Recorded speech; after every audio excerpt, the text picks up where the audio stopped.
ঈদ মুবারক, সবাইকে ঈদ মুবারক, মুবারক ঈদ মুবারক, সবাইকে ঈদ মুবারক।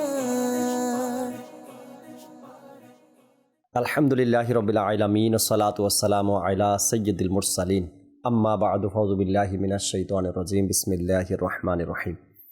আসসালাতু ওয়াসসালামু আলাইকা ইয়া রাসূলুল্লাহ ওয়া আলা আলিকা ওয়া আসহাবিকা ইয়া হাবিবাল্লাহ। আসসালাতু ওয়াসসালামু আলাইকা ইয়া নবিয়াল্লাহ ওয়া আলা আলিকা ওয়া আসহাবিকা ইয়া নূরাল্লাহ। মাদানী চ্যানেলের দর্শক শ্রোতা, ঈদের আয়োজনের মধ্যে একটি প্রোগ্রাম আশার আলো। আবার উপস্থিত হয়েছি আশার আলো অনুষ্ঠানে। যে যেখান থেকে আমাদের অনুষ্ঠান দেখছেন সকলকে জানাই আন্তরিক মোবারকবাদ এবং ঈদ মোবারক।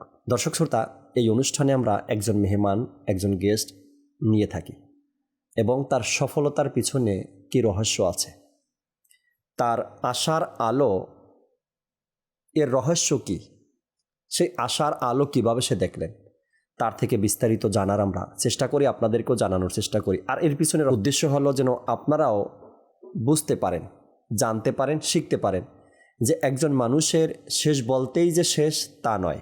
সে কখনো জীবনের কাছে হেরে যায় না। হয়তো বা দুর্যোগ, না হয়তো আল্লাহ তাবারক ওয়া তাআলার পরীক্ষা, না হয়তো নিজের ভুলের কারণে, হয়তো বা মানুষ নিজের জায়গা থেকে অনেকটাই দূরে চলে যায়, কিন্তু জীবন থেকে সরে যাওয়াটাও তো উচিত নয়, বা জীবনের কাছে সে হেরে গেছে এমনটাও নয়। আজকেও একজন মেহমানকে ডেকেছি, সাথে আছেন তিনি, তার থেকে জানবো, শুনবো, শিখবো আমরা, সাথে আপনারাও থাকবেন আশা রাখি ইনশাআল্লাহ তাবারক ওয়া তাআলা।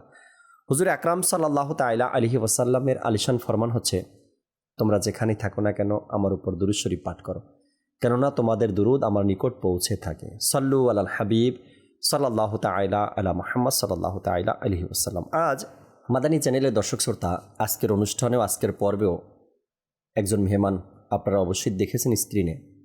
জানবো তার নাম, জানবো তার শৈশব থেকে গড়ে ওঠার কিছু ইতিহাস। আমাদের সমাজে হাজারো মানুষ এমন পাওয়া যাবে যিনি শৈশবেই বাবাকে হারিয়েছেন, আর বাবাকে হারানোর পরে অনেকটাই দুর্ভোগে জীবন অতিবাহিত করে মানুষ। আবার অনেকের জীবনে নেমে আসে অন্ধকার, কিন্তু কিছু মানুষের জীবনটা পরিবর্তন হয়ে যায় আল্লাহ তাআলার দয়ায় এবং নিজের চেষ্টায়। এখানে যদি একটা উদাহরণ দেয় আমির আহলে সুন্নাতের, আমির আহলে সুন্নাত দামাত বারকাতুহুল আলিয়া জন্মগ্রহণ করেন 1950 সালে, আর 1 বছর পরেই ঠিক তার আব্বাজান ইন্তেকাল করেন। তার বয়স তখন 1 বছর। চিন্তা করা যায় যে লোকের বাবা 1 বছর বয়সে মারা গিয়েছে, অর্থাৎ তার বয়স যখন 1 বছর তখন তার বাবা মারা যায়। 1 বছর বয়সে তিনি বাবা হারিয়েছেন। কিন্তু পৃথিবীর জমিনে যদি কেউ সফল ব্যক্তি দেখতে চায়, তবে আমির আহলে সুন্নাতকে যেন সে দেখে নেয়, দুনিয়ার দিক থেকে হোক বা আখেরাতের দিক থেকে হোক। 50 সালে তার জন্ম, 1 বছর পরেই তার বাবা মারা যায়, আর কয়েক বছর পরে তার বড় ভাইও মারা যায়। উপার্জনের মাধ্যম ছিল তার বড় ভাই, তিনিও বিদায় নেন দুনিয়া থেকে, ট্রেন অ্যাক্সিডেন্টে মারা যায় তার বড় ভাই। এরপর থেকেই না বাবা আছে না বড় ভাই আছে। আমরা বলি না মাথার উপরে এক ছায়া, বৃক্ষ, এই ছায়া নামে, বৃক্ষ নামে গাছটা যখন সরে যায় তখন কিন্তু সাপোর্ট দেওয়ার মতন আর কেউ থাকে না। সেখান থেকেও আমির আহলে সুন্নাত দামাত বারকাতুহুল আলিয়া আজ পৃথিবীর জমিনে কেমন সফল ব্যক্তি হিসাবে পরিচিতি অর্জন করছেন। আমাদের সমাজে অনেক মানুষকে দেখবেন শৈশবে বাবাকে হারিয়ে, ভাইকে হারিয়ে, বা ফ্যামিলি থেকে একটু চাপ আসার কারণে অনেকটাই ভেঙে পড়ে, বা মনে করতে পারেন অনেকটাই সে নিজেকে দুর্বল মনে করে।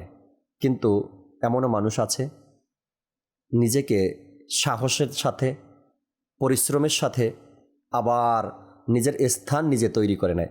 আজ যিনি আমাদের সাথে আছেন, আগে তার নাম, ঠিকানা, অ্যাড্রেস জেনে নেই, এরপর ইনশাআল্লাহ তাবারক ওয়া তাআলা পরিচয় হয়নি, তারপরে আপনাদেরকে তার কিছু ঘটনা শোনাবো। আপনার নামটা যদি জানাতেন আমাদেরকে। আমার নাম মোহাম্মদ কামাল হোসেন। মোহাম্মদ কামাল হোসেন ভাই আমাদের সাথে আছেন, আজকে প্রোগ্রামে কথা বলবেন আমাদের সাথে। তার সেই জিরো থেকে উঠে আসা ব্যক্তি জানবো তার থেকে। আমার জানা মতে আপনার বাবার বাড়ি চট্টগ্রামে, কিন্তু আপনি ঢাকার স্থানীয় হওয়ার পিছনে তো অবশ্যই অনেক বড় এক রহস্য আছে। যেহেতু আপনার বাবার বাড়ি ছিল চট্টগ্রামে, কিন্তু আপনি নিজে ঢাকার স্থানীয়, তাই না, বাড়ি গাড়ি এখানে করছেন। আপনার চট্টগ্রামে কি কখনো যাওয়া হয়েছিল আপনার বাবার বাড়িতে? না, ওখানে আমাদের যাওয়া হয়নি, কখনোই যাননি আপনি? কখনো না। আচ্ছা, আপনি বড় হওয়ার পরে বা হুশ হওয়ার পর থেকেই আপনি ঢাকাতেই দেখতেছেন? জি। আচ্ছা, আপনার বাবা মারা যায়, আপনার বয়স তখন কত আনুমানিক বলতে পারবেন? আনুমানিক 3-4 বছর হবে হয়তো বা। আচ্ছা, 3-4 বছর হয়তো বা হবে। তখন মানে বাবা মারা গেছে, খুব একটা তখন হাসি খুশি ভাব, মানে আচ্ছা। বাবা মারা গেছে ফিলিংসটা তখন কাজ করেনি আপনার মধ্যে? আচ্ছা, কিন্তু যখন একটু বড় হয়েছে তখন শুনছি বাবা মারা গেছে বা বাবা নেই, তখন মানে একটা ধীরে ধীরে নিজের মধ্যে একটু কাজ করতে লাগলো। একটা মানুষের যখন 3-4 বছর বয়সে বাবা মারা যায়, বাবা মারা গেছে ওই মুহূর্তেও তার মুখে হাসি, অর্থাৎ সে বুঝতেছে না যে আমার জীবনে কি হতে চলছে। সেই মানুষটা পরবর্তী জীবনটা যদি একাই পাড়ি দিতে হয়, তখন তার পরিস্থিতি, তার অবস্থান কেমন হয় দাঁড়ায়, জানবো আমরা ইনশাআল্লাহ তাবারক ওয়া তাআলা। আপনার বাবা মারা যাওয়ার পরে আপনার জন্য কি রেখে গেছেন? আমার জন্য ওই সময় আসলে কিছুই ওইরকম ছিল না। বাবা একটা বিজনেস করতেন, এই জানতাম, তখন তো আমি বুঝার মতো কিছু নেই, বা জায়গা জমিনে খুব একটা ছিল না, দেখেনও নাই? দেখিনি, চট্টগ্রামে যা ছিল তা তো দেখেননি? তা দেখিনি। ঢাকাতে যখন আপনি নিজেকে পেয়েছেন তখন খুব একটা না, সামান্য কিছু একটু বা হয়তো জায়গা ছিল, আচ্ছা, একটা ঘর ছিল আর সামান্য একটু জমি। আমি যদি বলি এখন থেকে 36, 38 বা 40 বছর আগের কথা এটা, রাইট? 40 বছর আগে যদি ঢাকা শহরে কারো 1% জায়গা থাকে, সেটা জায়গা না। কারণ হলো 40 বছর আগে সেই 1% জায়গার কোনো মূল্যই তেমন ছিল না। কে কিনতো, কে কিনবে, ভবিষ্যতে পাবো না না পাবো, এরকম একটা চিন্তা ভাবনার মধ্যে। হ্যাঁ, আর 1-2% জায়গা কিনতেও চাইতো না মানুষ। ওই হিসাবে আপনার বাবা যা রেখে গেছেন তা ওই জমানার জন্য ওই হিসাবে তেমন কিছুই রেখে যাননি। আপনার ভাই বোন? এক বোন। আচ্ছা, আপনি আর আপনার বোন। আপনার বাবা মারা যাওয়ার পরে আপনার লালন পালন বা আপনার দায়িত্ব, লেখাপড়ার, এগুলো কে করিয়েছে? তখন আমার মা করতেন। আপনার মা তখন জীবিত ছিল, আপনার মা এগুলোর দায়িত্ব নিয়েছেন। আচ্ছা আচ্ছা, দর্শক, বাবা দুনিয়া থেকে যাওয়ার পরে মাই হয় তার জন্য সব, বাবাও যিনি, মাও তিনি। কিন্তু রহস্য তো এখানে নয়। তার হাত ধরে ঈদগাহ মাঠে কে নিয়ে গেছে? রাস্তাঘাট বাজার কে চিনাতো? বাবা যদি না থাকে, বাবা যদিও ব্যবসায়িক ছিলেন তার, কিন্তু ওই ব্যবসাটা বোঝার আগেই তো বাবা চলে গেছেন। আপনি যে বাবার ব্যবসায় বসবেন তার আগেই তো বাবা চলে গেছে। এরপরে বাবা যে কি ব্যবসা করত হয়তো এতটুকু আইডিয়া নিতে পারেন নাই, মনেই নেই বাবা মারা গেছেন আমার বয়স কত ছিল তখন। এরপর থেকে একটা তার জীবন চলা ধারাবাহিকতা শুরু হয়েছে কখন থেকে? 10-11 বছর যখন হলো, তখন ধীরে ধীরে ধীরে ধীরে একটা মানুষ বুঝতে শিখে ভালো এবং মন্দ, আমার আপনজন কারা আর আমার পর কারা বা শত্রু কারা, এটা বুঝতে শিখে মানুষ 10-12 বছর বয়সের এদিক থেকে। আপনার লেখাপড়া কি ঢাকাতেই? না, দেশের বাড়িতে। দেশের বাড়ি কোথায় বলতে চান? আচ্ছা, সোনারগাঁও হলো কেন? চট্টগ্রাম তো আপনার দেশের বাড়ি। আমার বাবা বাড়ি ছিল ঢাকা মিরপুরে। আচ্ছা, ওই যতটুকু জায়গার কথা বলছেন সেটা মিরপুরে? মিরপুর ছিল, মিরপুর ছিল। মিরপুর বাড়ি বিক্রি করে বাবা থাকাকালীনই মানে মার কাছ থেকে শুনছি। আচ্ছা, তখন বাড়ি বিক্রি করে এই সোনারগাঁ। আপনার বাবা মিরপুরের জায়গাটুকু বিক্রি করে আপনার যে নানা বাড়ি ছিল সোনারগাঁয়ে, সেখানে কিছু জায়গা তিনি নিয়েছিলেন। জি। আচ্ছা আচ্ছা, কিন্তু ওই জায়গার কোনো অংশীদার বা আপনার এমন কিছু তথ্য জানেন আপনি? বাবার থেকে পেয়েছেন কিছু এমন? না বাবা দিচ্ছে, না মা দিতে পারছে। আচ্ছা, কেউ দিতে পারেনি। আরেকটা ঘটনা এটা, বাবা তো দুনিয়া থেকে চলে গেলেন, কিন্তু বাবার রেখে যাওয়ার সম্পত্তিটুকুও সন্তানরা খুঁজে পাননি। একটা দিন ছিল দর্শক, যারা 40-50 বছরের বয়সের তারা জানবেন এইটা। আগের দিনের মানুষ জায়গা সম্পত্তি কিভাবে বিক্রি করত, হয়তো আপনারা যদি এটা বললাম আমি 50 বছর বা 40 বছর প্লাস যাদের বয়স, তারা এই কথাটা জানবেন। আগের সময় মানুষ জায়গা বিক্রি করত, আপনারা হয়তো মনে আছে, আগের জায়গা বিক্রি হতো, কারো জায়গা আমি কিনবো তো তাকে আমার বাড়িতে দাওয়াত দিলাম, একক তো খাওয়ালাম, ভালো মন্দ খাওয়ালাম, খাওয়ানোর পর তার থেকে আমি জায়গাটা এমনি লিখে নিলাম বা মৌখিকভাবে নিয়ে নিলাম বা এমনি একটা সাদা কাগজে লিখে নিলাম, বাস এটাই। না টাকা পয়সার লেনদেন, না দলিল, না কাগজপত্র, কোনো কিছুই না। আমি যতটুকু শুনে আসছি এভাবে করে কাউকে দাওয়াত দিয়ে খাওয়াতো, খাওয়ানোর পর তার থেকে জায়গাটা কিনে নিত, নিয়ে নিত, হয়ে গেছে আমার জায়গাটা, এভাবে। কিন্তু এই ব্যক্তি বাবা মারা গেল অল্প বয়সে, বুঝতেও পারেন নাই যে বাবা মারা গেছেন নাকি কোনো একটা শোক আমার উপরে আসছে, এটা বুঝতে পারেননি।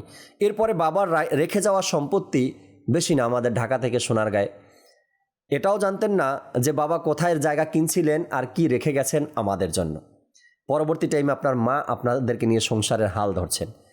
কিভাবে কাটলো আপনাদের এই জীবনটা? আপনার যদি আমি বলি প্রাইমারি থেকে নিয়ে হাই স্কুল পর্যন্ত, এরপরে কলেজেও আপনি উঠছেন সম্ভবত, এরপরে এই যে একটা দীর্ঘ সময় আপনার মা আপনার ফ্যামিলিটা ধরে রাখলো, কেমন চলছিল আপনার সময়টা তখনের? তখন লেখাপড়া করতেছি, প্রাইমারি লেখাপড়া করলাম, হাই স্কুল থেকে এখানে পাশ করলাম। জি, পাশ করার পরে ঢাকা কলেজে, আচ্ছা, ঢাকা কলেজে, ঢাকা আইডিয়াল কলেজ আর কি ধানমন্ডিতে, ওইখানে পড়াশোনা করলাম। তো ওই সময় লেখাপড়া স্টুডেন্ট লাইফটা মোটামুটি তখন মোটামুটি ভালোই ছিল, খারাপ ছিল না, আনন্দতে ছিলাম। বুঝেন নাই এত কিছু মাথায় কিন্তু চিন্তা ছিল না, ওই ধরনের চিন্তা ভাবনা ছিল না, জায়গা জমি কিছু করতে হবে, কিছু করতে হবে। তখন মানে ভাবতেছি না ভালোই তো আছি, খারাপ কি, তখন তো পিছু টান নাই। আপনাকে নিজেকে নিয়ে ওই সময় কি টার্গেট ছিল আপনার স্টুডেন্ট অবস্থায়, ছাত্র অবস্থায়? ইন্টারে পড়েন তো মোটামুটি, তখন চিন্তা ভাবনা ছিল ভালো কিছু করতে হবে আমাকে। আচ্ছা, ভালো কিছু করতে হবে, এটা ছিল মাথায়, এটা ছিল মাথা। কিন্তু কি করবেন, কি করবো চিন্তা ভাবনা করছি, এমন কোনো টার্গেট ছিল? তখন ছিল একটা বিজনেস করার চিন্তা ভাবনা। আচ্ছা, ব্যবসায়িক হওয়ার একটা চিন্তা ভাবনা ছিল। কারণ যেহেতু বাবা শুনছি বাবা ভালো একটা ব্যবসা করতে, ফিলিপস কোম্পানিতে তখন ছিল। তখন চিন্তা ভাবনা করছিলাম না, আমি যেহেতু বাবা ব্যবসা করছে আমি ব্যবসাই করবো, ব্যবসা করলে আমি কিছু ছিল মাথায়, সাইন করতে পারবো। কিন্তু কি দিয়ে করবেন? তখন একটা চিন্তা, ভালো যদি লেখাপড়া করতে পারি তখন একটা কিছু একটা করবো, করা পসিবল হবে। এখানেই একটা মজার বিষয় দর্শক শ্রোতা, আমাকে ভালো কিছু করতে হবে, এটা একটা টার্গেট, এটা একটা উদ্দেশ্য। আমাকে ভালো কিছু করতে হবে কেন? আমার পরিবারের জন্য, আমার মায়ের জন্য, আমার বোনের জন্য, আমাদের বেঁচে থাকার জন্য আমাকে ভালো একটা কিছু করতে হবে। কিন্তু কি করবে, কিভাবে করবে, কার মাধ্যমে করবে, অর্থ সম্পদের সাপোর্টটা কে দিবে, আদৌ আপনার এটা ছিল না আপনার মধ্যে। কিন্তু আমাকে ভালো একটা কিছু করতে হবে, এই জিনিসটাই কিন্তু মানুষকে অনেক উপরে নিয়ে যায়। নিজের প্রতি আত্মবিশ্বাস, এটার নাম হলো নিজের প্রতি আত্মবিশ্বাস। আমি একজন মানুষ, আমি সমাজে বসবাস করি, সেম আমার মতো আরও 10 জন মানুষ সমাজে বসবাস করে, তারা যদি পারে আমিও পারব। এটা মানুষের আত্মবিশ্বাস। এই আত্মবিশ্বাসটা কিন্তু মানুষকে অনেক কিছু করে দেয়, অনেক কিছু করে দেয়। আর সাপোর্ট এটাই মানুষের জন্য, আত্মবিশ্বাসটাই। ইন্টার শেষ করলেন? জি। তখন কি আপনার মা আছে জীবনে, হায়াতে ছিল? হ্যাঁ। আচ্ছা, তখনও জীবিত ছিল। ইন্টার শেষ করার পরে কি চাকরিতে শুরু করে দিলেন, না লেখাপড়া আরও কন্টিনিউ করছেন? না, ইন্টার করার পরে আর পড়াশোনা প্রতি ওদিক গেলাম না। তখন যেহেতু আপনি একই ছেলে, যেহেতু মার বয়স হয়ে গেছে, আর কতক্ষণ যোগান দিবে, তখন পাশাপাশি আমি একটু ব্যবসাটার দিকেই ধাবিত হচ্ছিলেন আস্তে আস্তে। আচ্ছা, যাচ্ছিলাম। পুঁজিটা কোত্থেকে আসছে? পুঁজিটা ওই যে আমার মার যে পুঁজিটা আছে, আচ্ছা, আমি আগে ফলো আপ করতে দেখি ব্যবসাটা কি পজিশন বা কি করা যায়। আপনার চোখে ছিল আশার আলো, কিছু একটা করব, ধোয়া অর্থাৎ ঘোলা কিছু আশার আলো দেখতেছিলেন, যে আমার জীবনে কিছু একটা করতে হবে আমাকে। এভাবে বেকার বসে থাকা, অপরের উপরে নির্ভরশীল হওয়া, এটা করা যাবে না, আমাকে কিছু একটা করতে হবে। সেটা নিয়েই কিন্তু আপনার চোখে ছিল কিছু বুঝতেছি আলো। তারপরে কি করলেন? তারপর ব্যবসাটা মোটামুটি বুঝতেছি। তারপরে দেখলাম না, মোটামুটি ব্যবসাটা খুব একটা খারাপ না। আচ্ছা, খুব একটা খারাপ না, কিছু একটা করতে পারবো মনে হচ্ছে, পারবো। পরে ব্যবসাটা করতে পারবো, বাট আম্মা একটু স্টপ হয়ে আসে। আচ্ছা, কিছু বলছেন না, তিনি কিছু বলতেছেন না। ঠিক আছে, ব্যবসা করতেছি, কিন্তু তারপর দেখতেছি ব্যবসা করতে মোটামুটি টাকা পয়সা মোটামুটি ভালো, ইনকাম ভালো হচ্ছে, কিন্তু আমি কাজ করতেছি ঠিকই, কিন্তু বেনিফিটটা আমার পকেটে আসছে। আচ্ছা, আপনি করতেছেন, ব্যবসা ভালো চলতেছে, কিন্তু লাভের অংশটা আপনার কাছে আসতেছে, আমার কাছে আসতেছে না। তখন ভাবলাম এইভাবে তো লাইফ যাবে না, যেহেতু আমার পকেটে আসতেছে, আমি পরিশ্রম করতেছি, এমন কিন্তু হাজারো মানুষের জীবনে ঘটে। কারণ আমি আপনাকে বলি, এরপর আবার শুনবো আপনার থেকে। দর্শক শ্রোতা আমাদের সাথে আছেন, কিছু পয়েন্ট যদি তুলে না ধরি হয়তো দর্শক নিজেকেও সংশোধন করতে পারবেন না। অনেক মানুষ আছে এরকমের, পাবেন নিজের কষ্টের ফলটা অন্য কেউ ভোগ করছে, আমরা বুঝতে পারি না, বুঝে উঠতে পারি না, এর আগেই কিন্তু তারা আমাদের কষ্টের ফলটা নিয়ে নেয়। হয়তো আপনার সাথে এমন ঘটছে, ব্যবসাও করছেন, টাইমও দিচ্ছেন, পরিশ্রমও করছেন, টাকাও ইনভেস্ট করছেন, কিন্তু আপনার লাভের অংশটা আপনার পকেটে আসছে না। অন্য কেউ না কে যেভাবে, এখানে হয়তো বা সিদ্ধান্তহীনতার কারণে বা বোঝার কারণে বা নতুন ব্যবসায়িক যে কোনো কারণবশত এটা হতে পারে। এরপরে কি করছে? তারপর চিন্তা করলাম এইভাবে তো চলবে না, এখন একা একদিন বিয়ে করব, সংসার হবে, ছেলে মেয়ে হবে, তখন আমার কীভাবে চলতে হবে। এখন তাদের কাছে যেহেতু এখনই সাপোর্ট পাচ্ছি না, আমি ব্যবসা করতে ঠিক, আমি রাত দিন পরিশ্রম করতে আমার তো কোনো উপকার দেখছি না, দেখতেছে, তখন চিন্তা করলাম আমার অন্য বিকল্প পথে যাইতে হবে। এখন এই ব্যবসা থাকলে আমার হবে না। তখনই আমি, আপনি যখন ব্যবসায় তো নামেন, পুঁজিটা তো আপনার ছিল না, না আম্মা দিছে, আপনার মা দিছে, তাই না? একজন ব্যক্তি সফলতা অর্জনের জন্য, নিজের পরিবারকে ভালো রাখার জন্য, কিছু একটা করার জন্য মায়ের দেওয়া টাকা দিয়েই জীবনের কাজটা শুরু করেছিলেন, নিজের কিছু ছিল না। সেখান থেকেও আল্লাহ তাবারক ওয়া তাআলা ওই ব্যক্তিকে অনেক কিছু করার সুযোগ করে দেন যদি তার চেষ্টা থাকে। এরপর আবার কি করলেন? তখন আমি চিন্তা ভাবনা করলাম, না এইভাবে তো ব্যবসা করা যাবে না, তো মাকে তো কিছু না কিছু সাপোর্ট দিতে হবে। তখন পাশাপাশি আমি ব্যবসাটা আমি দেখছি, বাট যেহেতু আমার বেনিফিট আসছে না, তারপর আমি ব্যবসাটা চালিয়ে গেছি। আচ্ছা, প্লাস আমি একটা অন্য জায়গায় একটা চাকরিও নিচ্ছি। আচ্ছা, নিজে একটা চাকরিও নিচ্ছি, যেন আমার একটা থেকে লাভ না হলেও আরেকটা যেন থাকে, কন্টিনিউ একটা অ্যামাউন্ট যেন আমার কাছে আসে, আমার ফ্যামিলিটা যেন সুন্দর মতো চলতে পারে। তারপর যেহেতু বিয়ে করলাম, আচ্ছা, এর মধ্যে বিয়েও হয়ে গেছে, সংসারও শুরু করে, তখন দেখতেছি না আস্তে আস্তে আমার খরচ তো বাড়তেছি। তা আমি চিন্তা ভাবনা করলাম, আমার যেভাবে হোক আল্লাহর অশেষ রহমতে আমি চাকরি মোটামুটি ভালো পজিশনে চলে গেলাম, বা ব্যবসা যেটা আসতে আছে এটার সাথে আমি এমনি জাস্ট দেখাশোনা করতেছি, কিন্তু এতটা গভীরভাবে বেনিফিট আমার আসতেছে। তখন আমি চাকরির প্রতি ভালোভাবে ঝুঁকলাম। আচ্ছা, যখন বিয়ে করলাম তখন আমি আমার যে সত্যি কথা বলতে আমার ওয়াইফের কাছ থেকে আমি 100% উপরে সাপোর্ট পেয়েছি। তার অবদানের কারণে আজকে আমি হয়তোবা আপনাদের দোয়া, আল্লাহর রহমত, অশেষ রহমতে ভালো একটা জায়গায় পৌঁছতে পারছি। এটা অনেক বড় একটা সাপোর্ট, ঘরের মানুষ থেকে অনেক বড় একটা সাপোর্ট। এটা হয়তো আমি এই কথাগুলো বারবার বলি এ কারণে ইসলামী বোনদের অনেক কাজে আসে এগুলো।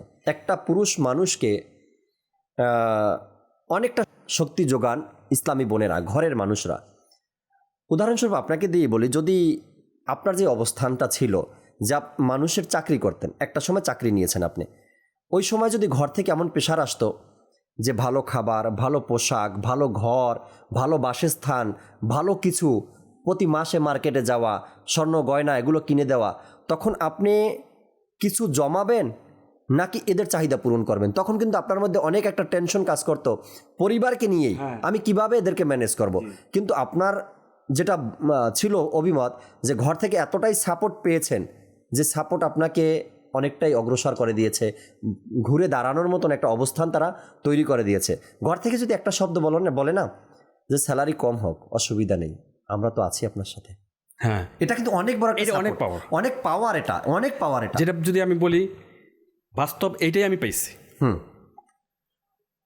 মানে কি বলবো, মানে তার কাছ থেকে আমি 1 কেজি চাউল আনছি, এমন একটা সময় গেছে, এমন সময় গেছে 1 কেজি চাউল আনছি, আল্লাহ, এটা দিয়ে আমরা শেয়ার করে বলছি না, এটা দিয়ে আমাদের চলবে আলহামদুলিল্লাহ, যতক্ষণ যায় এই 1 কেজি চাল দিয়ে আমরা ঘরকে চালাবো।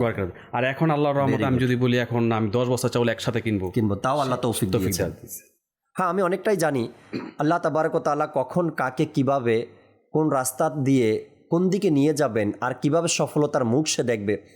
এই অনুষ্ঠানের পিছনে একটা রহস্য তো এটাই, যেন আমরা কখনো এটা মনে না করি যে আমার ঘুরে দাঁড়ানোর মতন অবস্থান তো আর নেই। হাজারো মানুষের জীবনে এমন ঘটনা আছে।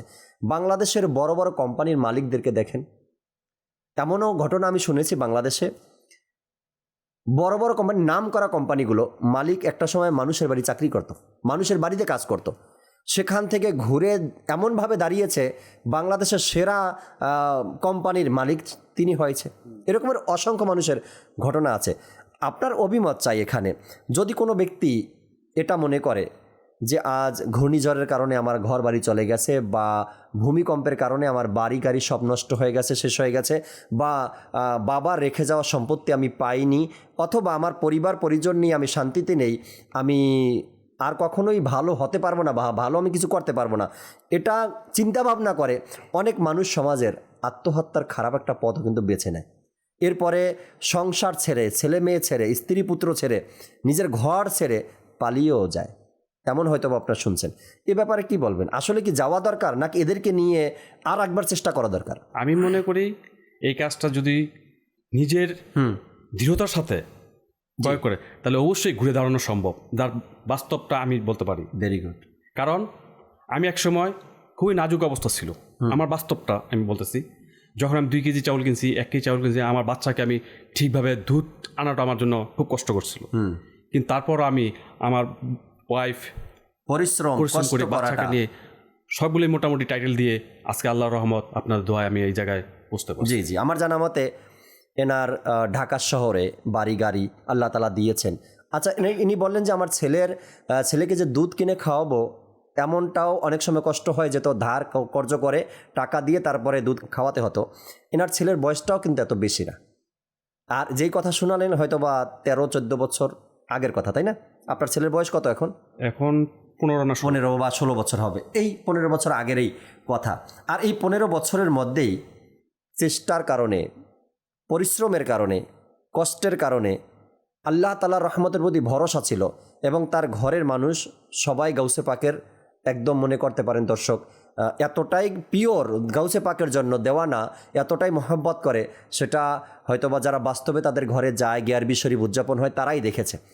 আল্লাহ তাআলার রহমতের প্রতি ভরসা ছিল এবং পরিশ্রমকে কখনো ছোট চোখে দেখেন নাই। আশা করি এটা যে ব্যক্তি 1 কেজি চাল কিনে ঘরে নিয়ে আসতো, সে ব্যক্তি পরিশ্রমকে কিভাবে ছোট করে দেখে।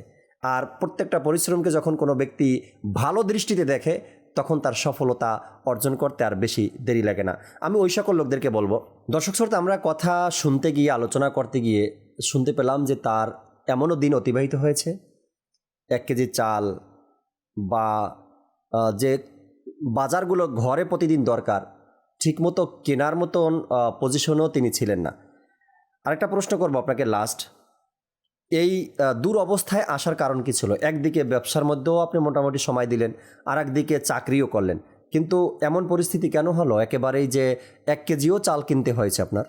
তখন সম্পূর্ণ আমার টাকা দিয়ে আমার সংসারটা চলতো আপনারটা দিয়ে, যেহেতু আমার ব্যবসা থেকে আমার টাকা আসতো না। তখন যে চাকরি করি, চাকরিতে স্যালারি খুব কম, আচ্ছা, খুবই সামান্য। আচ্ছা, মানে সেটা ঢাকা শহর থাকা খুবই কষ্টকর। কারণ কোনো আত্মীয় স্বজনের কাছে আমি হাত পাতিনি। কারণ আত্মীয় স্বজনের কথা যেহেতু চলে, আর আত্মীয় স্বজন কি প্রকৃতপক্ষে আত্মীয় কেউ আছে আপনার? যেহেতু বাবার বাড়ি চট্টগ্রাম, আপনার জন্মের পরে আপনি দেখেন আপনারা শিফট ঢাকাতে, এখানে কিছু সম্পত্তি রেখে গেছিল আপনার বাবা, তাও কিন্তু হদিস আপনি পাননি। আত্মীয় স্বজনের মধ্যে কাকে দেখেছেন?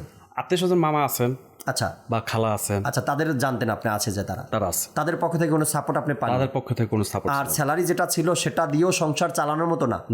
আচ্ছা, ওই মুহূর্তে তো বয়সও আপনার এতটা না যে আপনি বুঝেন বা বুঝতে পারতেছেন বা সব কিছু ম্যানেজ করে নিতেছেন, এমনটাও না। এর কারণেই আপনার দেখা গেছে স্যালারি দিয়ে পুরো সংসারটা চালানোর মতন আপনার কষ্টকর হয়েছে। দর্শক শ্রোতা, এরপরে ধীরে ধীরে আল্লাহ আপনার এমনটাই পরিবর্তন করে দিয়েছে, এখন হয়তো আমি নিজের চাকরি ভালো একটা স্যালারি পজিশন চলে গেছি। পাশাপাশি আমি নিজের ওই ব্যবসার সাথে তো আমি জড়িত নাই, আর তখন ব্যবসা আলাদাভাবে একটু করে চাকরি করতেছি, পাশাপাশি মোটামুটি ওই আগের ব্যবসাটা ক্লোজ করে দিয়ে যাদেরটা তাদেরকে বুঝিয়ে দিয়ে নতুন করে কি কোনো ব্যবসা শুরু করছিলেন? নতুন করে আপনি? আচ্ছা, নিজে একটা নতুন ব্যবসা শুরু করছিলেন, পাশাপাশি চাকরিও আছে। আল্লাহ তাবারক ওয়া তাআলা বোঝার তৌফিক দিক। যদি আমরা চেষ্টা করি, এনার ঘটনা থেকে বোঝা গেল, যদি আমরা চেষ্টা করি, একজন মানুষ চাইলে নিজের পরিবার পরিজনকে নিয়ে শান্তিতে দিন অতিবাহিত করার জন্য চেষ্টার পরে আল্লাহ তাবারক ওয়া তাআলার রহমতের প্রতি ভরসা রেখে চাইলে সে অনেক কিছুই করা যায় বা করতে পারে সে ব্যক্তি। আমাদেরকেও নিরাশ হওয়ার দরকার নেই। আল্লাহ তাবারক ওয়া তাআলা কোরআনে পাকের মধ্যে বলেছেন, তোমরা আমার রহমতের প্রতি ভরসা রাখো। আল্লাহ তাআলার রহমতের প্রতি ভরসা রাখতে হবে, আমাদেরকে নিজের গতি চালিয়ে যেতে হবে, আত্মবিশ্বাস রাখতে হবে। আমি পারবো বা আমাকে দিয়ে হবে বা আমি করে দেখাবো, এমন একটা টার্গেট যদি ইচ্ছা স্বাধীন থাকে, তবে সেই মানুষটা পারবে কিছু করে দেখাতে। হয়তো আপনার মা এখন আর বেঁচে নেই না, কত বছর আগে মারা গেছেন তিনি? 7 বছর হয়। 7 বছর আগে মাও দুনিয়া থেকে বিদায় নিয়েছেন, বাবা মারা গেছেন, তাও তার বয়স 3-4 বছর ওই সময়। এখন নিজের শুধু পরিবার, অর্থাৎ তার একটি ছেলে আছে এবং তার বাচ্চার মা আছে, এদেরকে নিয়েই এখন ঢাকা শহরে তিনি অনেক ভালো আছেন এবং সব একজন ব্যক্তি হিসাবে তিনি সংসার বা নিজের পরিবার পরিজনকে পরিচালনা করছেন। আল্লাহ তাবারক ওয়া তাআলার দরবারে দোয়াও করতে হবে, আল্লাহ হালাল উপার্জনের মাধ্যমে তুমি আমাকে দুনিয়াতে সম্মানের সাথে বেঁচে থাকার তৌফিক দাও, আর আখেরাত যেন আমার সুন্দর হয়। এর পাশাপাশি একজন সফল ব্যক্তির ঘটনা থেকে বা একজন মানুষ তার আশার আলো কিভাবে ফুটলো, সে নিজেকে কিভাবে আবার নিজের পজিশনে নিয়ে আসলো, এটা জানার পরে আমাদেরকে তার থেকে, তার ঘটনা থেকে, তার জীবনী থেকে শিক্ষা গ্রহণ করা উচিত। আমরা অনেক মানুষ কিন্তু হোঁচট খেয়ে, আমি অনেকের মানুষের ঘটনা শুনছি, ফ্যামিলি রেখে পালিয়ে চলে গেছে। কারণ কি? কারণ এটা হলো যে সে ফ্যামিলির খরচটা বহন করতে পারছে না, চাকরি নেই, ব্যবসা নেই, আত্মীয় স্বজন জিজ্ঞাসা করে না, তো এই কারণে কী করলো, সে পালিয়ে গেছে। পালিয়ে যাওয়াটা সমাধান কোথায়? আবার অনেক মানুষ কি করে, এমন অভাবের সময় আসলে আত্মহত্যার পথ বেছে নেয়। আত্মহত্যা করলে সমাধান কোথায়? আপনি বেঁচে গেলেন, আত্মহত্যা করে কোথায়? জাহান্নামে চলে গেলেন, জান্নাত তো পাবেনই না আপনি, আত্মহত্যা মহাপাপ। তো এভাবে করে মানুষ অনেক কিছু করে। আচ্ছা, এরপরে আরও কিছু করে মানুষ, যেমন ধরেন এক সংসার আছে, অভাব অনটনে দিন কাটছে, তো সে এই সংসারে মনে হয় কখনো সে ভালো কিছু করতে পারবে না বা তার জন্য ভালো কিছু হবে না, সে দ্বিতীয় সংসার শুরু করে। আচ্ছা, দ্বিতীয় সংসার আপনি শুরু করলেন, ইসলাম না বলে না, কিন্তু আপনি সেখানে কি সুখে আছেন? আপনি নিজেই যদি অকর্মা হন, তো দ্বিতীয় সংসার করার কারণে আপনাকে কে কর্ম দিবে, কে অর্থ দিবে আপনাকে, কে সাপোর্ট দিবে আপনাকে?